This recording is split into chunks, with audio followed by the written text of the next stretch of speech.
ভারতের ইতিহাসের পাতায় 19 অক্টোবর 1952 একটি অবিস্মরণীয় দিন। মাদ্রাজের মাইলাপুরে স্বাধীনতা সংগ্রামী বুলুসু সাম্বামুদ্দের বাড়িতে পট্টি শ্রীরামলু নামের এক দৃঢ়চেতা ব্যক্তি আমরণ অনশনে বসেন। তার দাবি ছিল স্পষ্ট, তেলুগু ভাষীদের জন্য একটি পৃথক অন্ধ্র রাজ্য গঠন এবং সেই রাজ্যে মাদ্রাজ, বর্তমান চেন্নাই শহরকে অন্তর্ভুক্ত করা। তবে তৎকালীন মাদ্রাজের মুখ্যমন্ত্রী সি রাজাগোপালাচারী এর তীব্র বিরোধিতা করে জানান যে মাদ্রাজ শহরের ওপর তেলুগু ভাষীদের কোনো অধিকার নেই।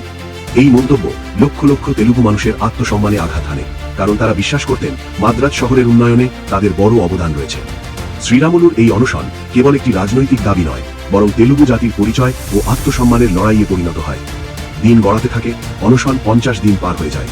শ্রীরামলু শারীরিকভাবে অত্যন্ত দুর্বল হয়ে পড়লেও দিল্লির তৎকালীন কংগ্রেস সরকার বিষয়টিকে গুরুত্ব দেয়নি। উল্টে 9 ডিসেম্বর প্রধানমন্ত্রী জওহরলাল নেহেরু রাজাজিকে পরিস্থিতি খতিয়ে দেখার জন্য নামমাত্র একটি চিঠি লেখেন। অবশেষে 15 ডিসেম্বর 1952 সালে অনশনের 58তম দিনে পট্টি শ্রীরামলু মৃত্যুবরণ করেন। তার এই আত্মত্যাগ পুরো দেশকে স্তব্ধ করে দেয় এবং শান্ত আন্দোলন মুহূর্তের মধ্যে উগ্র রূপ নেয়।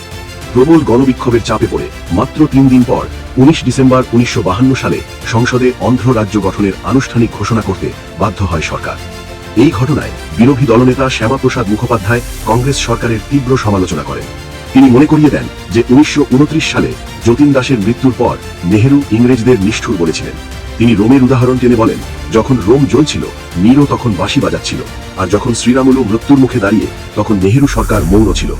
অবশেষে 1 অক্টোবর 1953 সালে ভারতের প্রথম ভাষাভিত্তিক রাজ্য হিসেবে আত্মপ্রকাশ করে অন্ধ্র রাজ্য, যার রাজধানী হয় কুর্নুল। যদিও তেলুগু ভাষীরা মাদ্রাজ থেকে আলাদা হয়ে গেলেও তাদের সব দাবি পূর্ণ হয়নি। এই ঘটনার রেশ ধরে 22 ডিসেম্বর 1953 সালে ফজল আলীর সভাপতিত্বে রাজ্য পুনর্গঠন কমিশন গঠিত হয়। কমিশনের সুপারিশে 31 আগস্ট 1956 সালে রাজ্য পুনর্গঠন আইন পাশ হয় এবং 1 নভেম্বর থেকে তা কার্যকর হয়। এই আইনের মাধ্যমেই ভারতের রাজ্যগুলোকে ভাষাগত ভিত্তিতে পুনর্গঠিত করা হয়, যার ফলে তৎকালীন সময়ে 14টি রাজ্য ও 6টি কেন্দ্রশাসিত অঞ্চল তৈরি হয়েছিল। পট্টি শ্রীরামলুর এই মহান ত্যাগ আজও ভারতের যুক্তরাষ্ট্রীয় কাঠামোর অন্যতম ভিত্তি এবং অন্ধ্রপ্রদেশে তিনি আজও অমর হিসেবে পূজিত হন।